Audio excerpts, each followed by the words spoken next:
Salut, salut! J'espère que vous allez bien. Donc, je m'appelle Mariette de la chaîne de Bandazi de A à Z. Je reviens aujourd'hui avec une nouvelle vidéo où je vais aborder la question des notifications de transfert.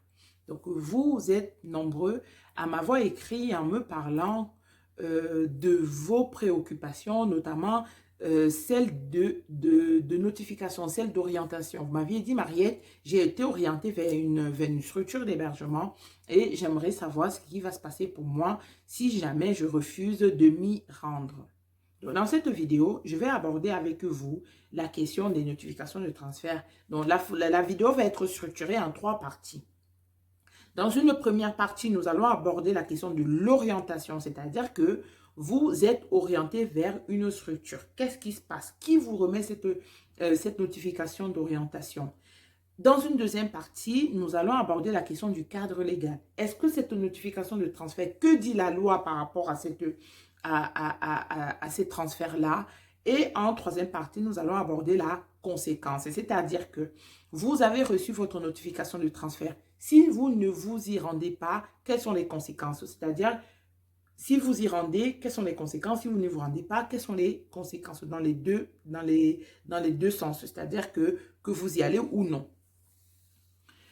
La notification de transfert dans l'orientation. Vous êtes demandeur d'asile. Vous avez été au guichet unique pour demandeurs d'asile, ce qu'on appelle le GUDA. Vous avez rencontré, vous savez, dans mes toutes premières vidéos, allez-y, jetez un coup d'œil. J'avais abordé avec vous la question du GUDA. Donc, vous vous rendez au GUDA. Le GUDA, c'est le guichet unique pour demandeurs d'asile. Il est composé de 2 services de l'État. La préfecture et l'OFI. Donc, la préfecture va vous rencontrer, va vous recevoir dans un premier temps. Un agent de la préfecture va vous recevoir dans un premier temps pour faire un point par rapport à votre parcours migratoire et dans un deuxième, et vous remettre par rapport aux informations que vous lui aurez remis, ce qu'on appelle une attestation de demande d'asile. Donc, sur cette attestation de demande d'asile figure votre nom, votre prénom, votre date de naissance, votre numéro AGDREF, votre date d'entrée en France, également la date du GUDA. Et cette attestation, il faudra la remettre à l'OFI pour pouvoir vous enregistrer pour percevoir, pour votre offre de prise en charge. Quand vous êtes demandeur d'asile, vous avez des droits, oui.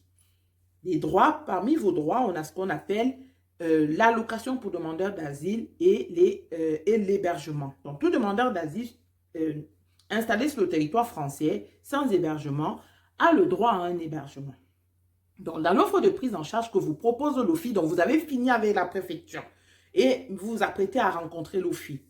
L'OFI va vous remettre donc une carte, une allocation pour demandeurs d'asile, une carte de retrait, non, une carte de paiement, c'est plus une carte de retrait, c'est même une carte de paiement, et va vous poser des questions, va faire le point avec vous sur votre hébergement actuel.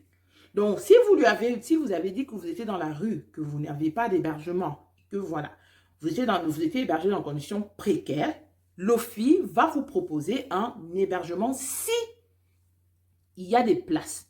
Ok, parce que à chaque fois, dites-vous que l'OFI ne vous propose pas de place, c'est pas parce qu'il y a des places dans des structures. L'OFI doit faire le point avec des structures existantes sur le territoire où vous êtes actuellement installé pour voir quelles sont les places disponibles. Et par rapport à vos vulnérabilités, l'OFI va vous y orienter. Donc, sachez que quand l'OFI, donc l'offre de prise en charge, c'est un package, c'est-à-dire que c'est une allocation et c'est également l'hébergement. Donc, quand vous signez le papier, vous dites « Ok, j'accepte l'offre de prise en charge ». L'offre de prise en charge donc contient ce que j'ai dit, l'allocation, ok, mais aussi l'hébergement. Donc, dites-vous que si demain, vous êtes appelé à être orienté dans vers une structure je ne sais pas, en province, que vous êtes actuellement peut-être en Île-de-France et on vous oriente, vous vivez à Paris actuellement et vous êtes dans la rue et on vous oriente à Metz, à Bordeaux, dans des villes en France, dites-vous que vous avez l'obligation d'y aller parce que c'est comme ça, parce que c'est la loi. En deuxième partie, je vous ai dit que on va parler de tout ce qui est cadre légal. Vous pensez que l'OFI vous oriente dans ces structures pour son beau vouloir parce que elle a décidé de vous envoyer, de vous orienter et comme ça, vous avez l'obligation d'y aller. Non. La loi du 29, donc c'est la loi du 29 juillet 2015 qui rend obligatoire les orientations vers des structures d'hébergement. Je m'explique. Donc, jusqu'en 2015, les personnes qui arrivaient en France pouvaient décider, donc pouvaient s'enregistrer à Paris et décider de rester à Paris parce que certainement, elle s'était déjà tissée, elle avait pu créer un réseau qui permettait de mieux s'intégrer ou de mieux s'insérer. Et du jour au lendemain, quand on leur disait, est-ce que tu peux partir dans une autre ville, les personnes pouvaient dire, moi, je n'ai pas envie de partir. Et ce qui rendait plus tendu les grandes villes. C'est-à-dire que les villes comme Paris, Lyon, Marseille, Nice étaient des villes où il y avait beaucoup plus de demandeurs d'asile que dans d'autres villes. Donc, ce qui va se passer, c'est que le législateur va décider, avec la loi du 29 juillet, de rendre obligatoire les transferts. C'est-à-dire que quand l'offre de prise en charge vous est proposée, quand vous acceptez l'offre de prise en charge, vous acceptez également que si demain, il y a une place à perpète, c'est-à-dire qu'il y a une place dans toute la France, vous accepterez cette place-là. Parce qu'aujourd'hui, malheureusement, j'ai déjà rencontré des personnes dans mon travail qui arrivent d'une autre ville qui était orientée par l'OFI dans une autre ville dans ma ville. Et cette personne me dit, moi, j'ai pas envie de rester ici parce que j'aime pas, la vie, elle est petite, j'aurais voulu rester à Paris. Ok.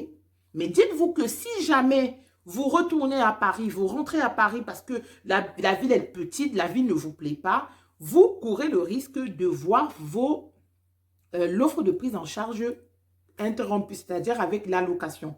La CMA sera rompue, c'est-à-dire que vous ne percevrez plus l'allocation pour demandeurs d'asile et également, vous n'aurez plus le droit à avoir un hébergement. Donc, ce qui va se passer, c'est que quand la loi rend obligatoire l'orientation vers les structures DNA disponibles, c'est-à-dire que c'est ce qu'on appelle le schéma régional d'accueil ou national d'accueil. Qu'est-ce qui se passe? Qu'est-ce qui se passe dans la tête du législateur quand il met en place la loi du 29 juillet 2015?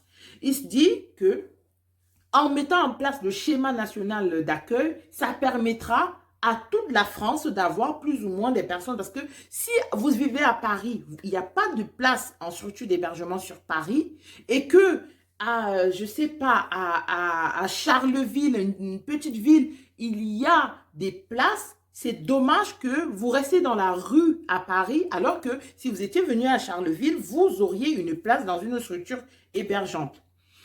Et qu'est-ce qui se passe? Quand vous êtes demandeur d'asile et que vous êtes dans la rue, votre allocation est majorée. C'est-à-dire qu'au lieu de 6,80 € pour une personne hébergée, vous aurez 10,30 € parce que vous êtes sans hébergement. Donc, votre allocation est majorée.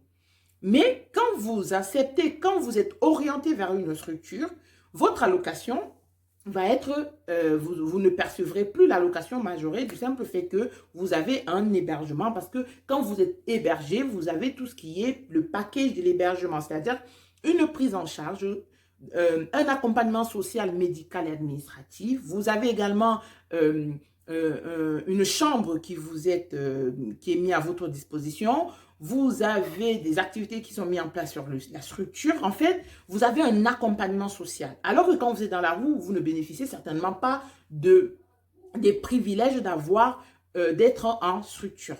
Donc, c'est ce qui va se passer. C'est-à-dire que c'est la loi qui impose, qui demande à l'OFI d'obliger les personnes à se rendre sur leur structure, sur les structures où elles sont orientées. Donc, en cas de refus, donc c'est la troisième partie, quelles sont les conséquences si je refuse de me rendre sur mon lieu d'hébergement? Je crois que j'ai répondu à cette question déjà. C'est-à-dire que si vous y allez, vous aurez, donc si vous acceptez l'orientation qui vous a été faite, vous irez donc vous serez reçu dans un centre d'hébergement qui peut être un CADA, un centre d'accueil pour demandeurs d'asile, qui peut être un ATSA, donc accueil temporaire structure d'asile, qui peut être un UDA, hébergement d'urgence pour demandeurs d'asile, qui peut être un CAES, un centre d'accueil et d'évaluation des situations, qui peut être un CAO, un centre d'accueil et d'orientation,